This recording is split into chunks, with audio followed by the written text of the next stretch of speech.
H-Rock, what degree should I get if I want to get a nice white-collar job where I can coast until I die?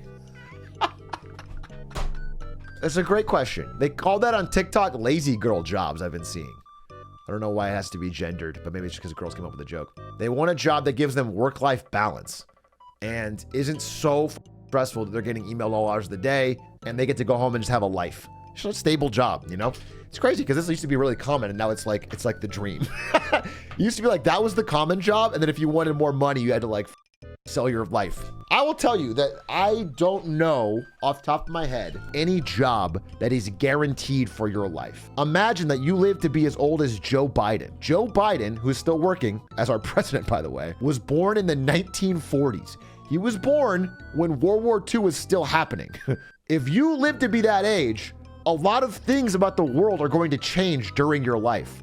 Jobs that existed when Joe Biden was a kid are not still existing today. You could not be a milkman, you know what I'm saying? I gotta be honest with you that I don't know of any guaranteed job for your entire, I think all of our lives are gonna shift dramatically over the next even just 10 years, let alone 20, 30, 40. You know, a career could be about 40 plus years. So I gotta be honest with you that I don't have a great answer for you. And it seems more and more like people have to be kind of adaptable. If you want my honest opinion, my real true heart and soul opinion, we are not too far off from, maybe not, you know, next year or anything, but we're not too far off from AI being able to do almost every job better than humans. Every knowledge job. I mean, listen, even if it happened in 20 years, that's crazy, right? And do you think, I mean, remember that 20 years ago is 2003. Remember how much has changed since 2003? Yeah, smartphones didn't exist. Look how much smartphones have changed the world. That's no time at all. That's 2007. So I don't know. That's all I'm telling you is that like 20 years, you got to imagine shit's going to get wild. It's crazy how physical jobs were the jobs that were going to be replaced first and then creative jobs. And yet it's the other way around. Yeah, a lot of people thought that automation would come for physical jobs first. And it has seemingly approached from the other direction because physical jobs are actually more difficult to build a robot to actually automate. What's a job that has existed for 30, 40 years? I mean, you can get like a government job, dude. President. No, you know what? Senator.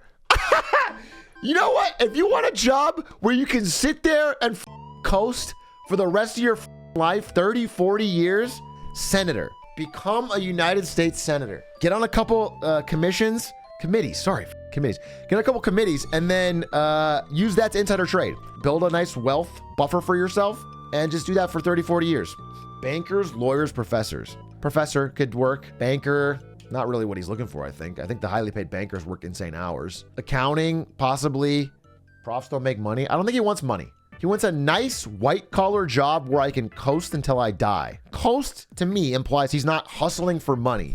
He wants a stable income, at which point he can have nights, weekends off, chill, time with family. Middle management at a tech company, that could work, although the layoffs are going dumb crazy right now. I have 3 friends that are all employed by the city of LA. They all clear 6 figures while doing almost nothing.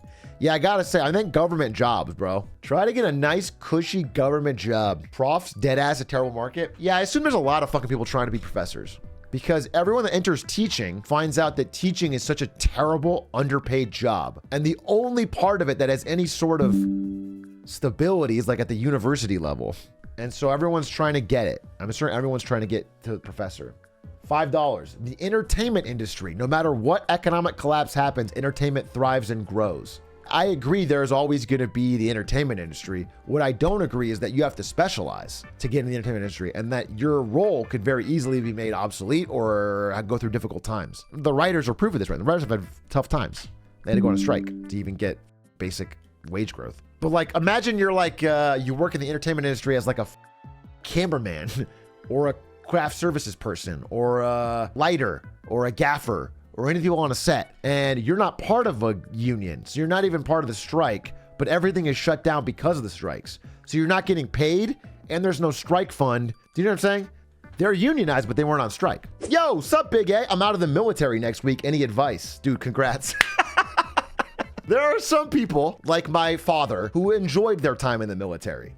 And they did it for 30 years, and they found it to be a rewarding experience. My experience growing up on military bases, that is the exception rather than the rule. And many, many people are very happy to leave. They find it to be monotonous or boring or not well paid or just difficult in general. So congratulations first on getting out.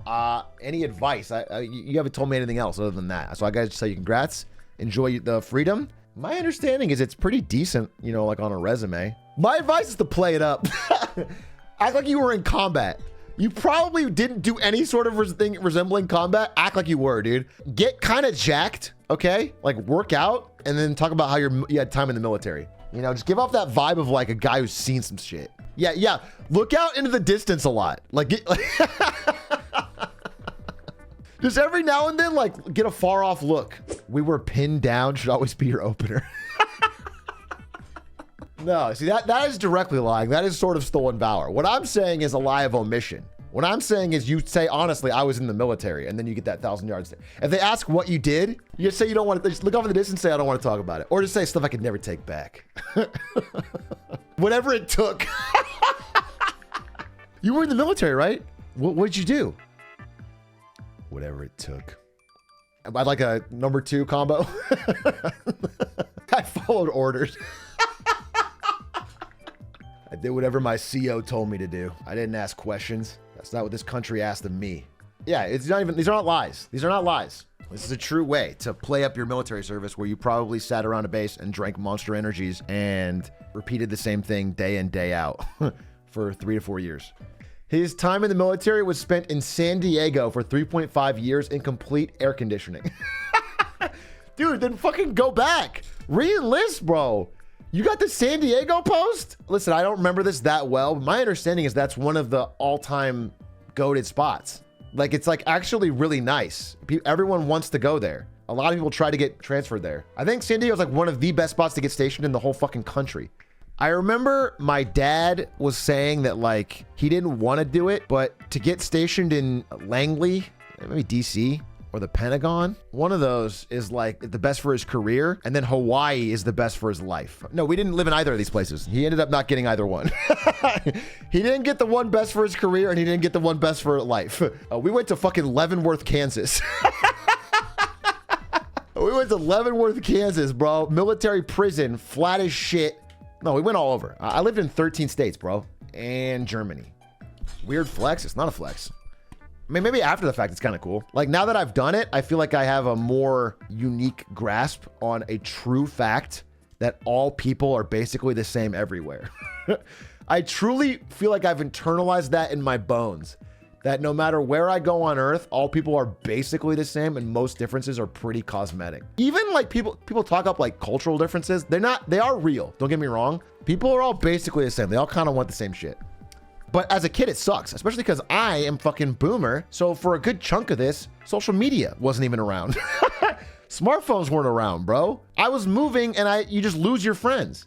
It's 1999, 2000. You have a bunch of friends that you like in Florida, and then you move to fucking Germany. The second you get on that plane, all of those friends you never talk to again. That happened. It sucked. They don't exist anymore. You have no friends. You went from friends you like to zero, and then you go to Germany and it's like you have to start all over again, and a lot of people don't even speak English.